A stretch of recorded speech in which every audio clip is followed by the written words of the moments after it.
Hello friends, फिर से हम एक वीडियो को लेकर आपके सामने प्रस्तुत हुए हैं। अभी न्यूज आई है कि राहुल गांधी ने लंदन में पीएम मोदी और अदानी पर क्या कहा है।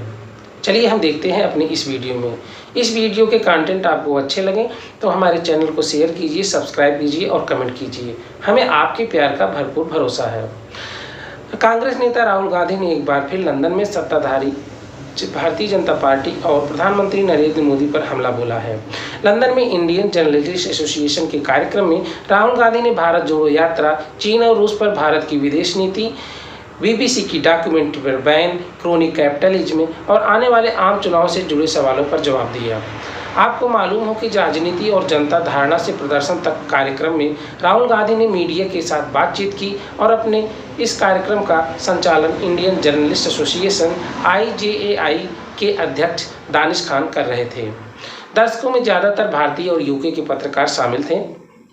एक दिन पहले यानी 3 मार्च को राहुल गांधी ने यूके के मशहूर शिक्षण संस्थान कैम्ब्रिज यूनिवर्सिटी में व्याख्यान दिया और उसमें भी राहुल गांधी ने आरोप लगाया था कि भारत में लोकतंत्र पर हमले हो रहे हैं और वो खतरे पर है। उनका कहना था कि जिस उद्देश्य के साथ भारत के लोकतंत्र का निर्माण हुआ था, उन्हीं उद्देश्यों पर सत्ताधारी बीजेपी पार्टी ने हमला कर दिया है तथा उनके उद्देश्य को ही बदलने का प्रयास कर रही है।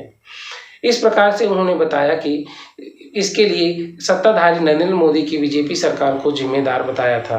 लेकिन राहुल गांधी के इस बयान पर पलटवार करते हुए बीजेपी प्रवक्ता शहजाद पूनावाला ने कहा कि राहुल गांधी की दादी इंदिरा गांधी ने आपातकाल लगाया था और वे खुद ही लोकतंत्र का उपदेश दे रहे हैं। वहीं बीजेपी के दूसरे नेताओं ने राहुल पर आरोप लगाते हुए कहा कि उन्होंने पुलवामा हमले को पाकिस्तान प्रायोजित नहीं बताया। भारत के मीडिया का दमन। राहुल गांधी ने यह भी कहा कि भारत में हर जगह आवाज़ दबाई जा रही है। इसका उदाहरण बीबीसी की डॉक्यूमेंट्री है। उन्होंने यह भी कहा कि बीबीसी सरकार के खिलाफ खबरें करना बंद कर दे तो उनके खिलाफ मामले गायब हो जाएंगे। राहुल गांधी ने कहा कि बीबीसी ने अब तक भारत में दमन अनुभव किया है, लेकिन भारत में पिछले 9 सालों से मीडिया को दबाया जा रहा है। राहुल गांधी के इन बिगड़े बोलों को देखते हुए भारत सरकार की अभी कोई प्रतिक्रिया नहीं आई है, लेकिन हम इसमें आपको ये ज़रूर बताना चाहेंगे कि जिस प्रकार से बीबीसी और अन्य न्यूज़ चैनलों को भारत में घेरा जा रहा है, उसका कारण बीबीसी और अन्य न्यूज़ चैनल जो भी हैं वो भारत के विपरीत या विरुद्ध अफवाह को फैलाने में ज़्यादा सहायता दे रहे हैं। इन पर कार्यवाही करना भी भारत सरकार का एक उत्तरदायित्व बनता है। अगर किसी भी लोकतंत्र के पिलर में अगर कोई गड़बड़ी आ जाती है तो उसका सुधारात्मक कार्यवाही भी की जानी चाहिए। राहुल गांधी ने आगे फिर कहा कि बीबीसी सरकार के खिलाफ खबरें करना बंद कर दें तो उनके खिलाफ मामले गायब हो जाएंगे। और उन्होंने कहा कि पत्रकारों को यहाँ पर डराया जाता है, उन पर हमला किया जाता है, उन्हें धमकाया जाता है और सरकार की बात करने वाले पत्रकारों को पुरस्कार भी दिए जाते हैं। उन्होंने आगे ये भी कहा कि राहुल गांधी पर भारतीय जनता पार्टी लंबे समय से यह आरोप लगाती आई है कि वे विदेशों में जाकर भारत को बदनाम करने की कोशिश कर रहे हैं। ऐसा ही सवाल जब उनसे प्रेस कॉन्फ्रेंस में पूछा गया तो जिसके जवाब में राहुल गांधी ने प्रधानमंत्री नरेंद्र मोदी की विदेश यात्राओं पर दिए भाषणों का जिक्र किया। राहुल गांधी का कहना था कि इन भाषणों में पीएम मोदी ने कहा कि भारत 60 सालों में कुछ नहीं किया और उनकी सरकार आने से पहले देश में भ्रष्टाचार फैला हुआ था। ऐसा बोलकर पीएम मोदी ने उन तमाम मेहनत करने वालों का अपमान किया है जिन्होंने भारत को मजबूत बनाने में अपना योगदान दिया था।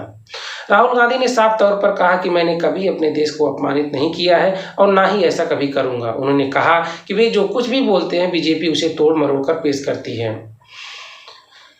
राहुल गांधी ने यह भी कहा है कि भारत के विपक्ष एकजुट है और मजबूती से मिलकर काम कर रहे हैं। विपक्ष के अंदर ये बात बहुत गहरी बैठी हुई है कि उन्हें आरएसएस और बीजेपी के खिलाफ लड़ने और उन्हें हराने की जरूरत है। राहुल गांधी ने विपक्ष में कौन कौन शामिल है अभी इसका पूरी तरीके से जिक्र नहीं किया है, लेकिन हो सकता है आने वाले चुनाव को मद्देनजर रखते हुए 2024 से पहले वो भी इस विपक्षों की पार्टियों के एकीकरण पर अपना कुछ न कुछ प्रकाश अवश्य डालेंगे। उन्होंने माना कि कुछ मामलों को लेकर विपक्ष एक दूसरे से छिटका हुआ है, लेकिन वो मिलकर उन मामलों को सुलझाने की कोशिश भी कर रहे हैं।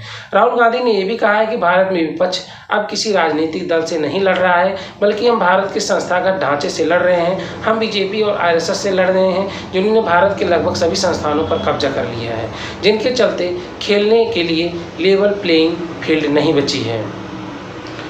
उन्होंने अदानी का भी जिक्र किया। अदानी का जिक्र करते हुए राहुल गांधी ने अदानी ग्रुप का जिक्र करना नहीं भूले। उन्होंने अदानी ग्रुप को लेकर भारत में सत्ताधारी नरेंद्र मोदी की सरकार पर कई गंभीर आरोप लगाए। राहुल गांधी ने कहा कि गौतम अदानी 3 सालों में 609वें अमीर आदमी से दूसरे सबसे अमीर आदमी बन गए थे और उनके प्रधानमंत्री नरेंद्र मोदी के साथ अच्छे संबंध भी हैं। अब उनसे कश्मीर में मिले 50 लाख टन लिथियम भंडार और उनकी नीलामी की घोषणा के बारे में पूछा गया तो उन्होंने अदानी ग्रुप की तरफ इशारा किया। राहुल गांधी ने यह भी कहा कि मैं आपको कह सकता हूं कि अदानी हर उस नीलामी में जीतते दिखते हैं जिसमें वे हिस्सा लेते हैं। उन्हें किसी बिजनेस में एंट्री लेने के लिए उनके अनुभव की जरूरत नहीं है, इसलिए मैं भविष्यवाणी कर सकता हूं कि अदानी को वह लिथियम का भंडार भी मिल सकता है।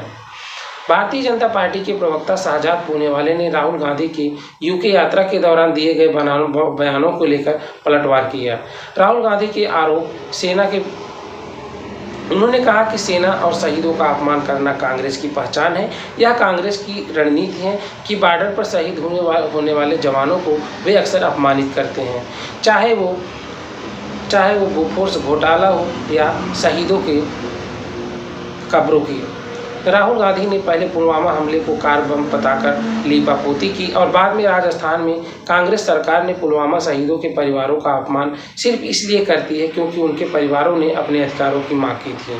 केंद्रीय सूचना व प्रसारण मंत्री अनुराग ठाकुर ने राहुल पर बोलते हुए कहा कि विदेशी धरती पर एक बार फिर से राहुल गांधी रोने धोने का काम कर रहे हैं। नतीजे क्या आएंगे ये उनको पता था और पेगासस का मुद्दा उनके दिलो दिमागों पर बैठा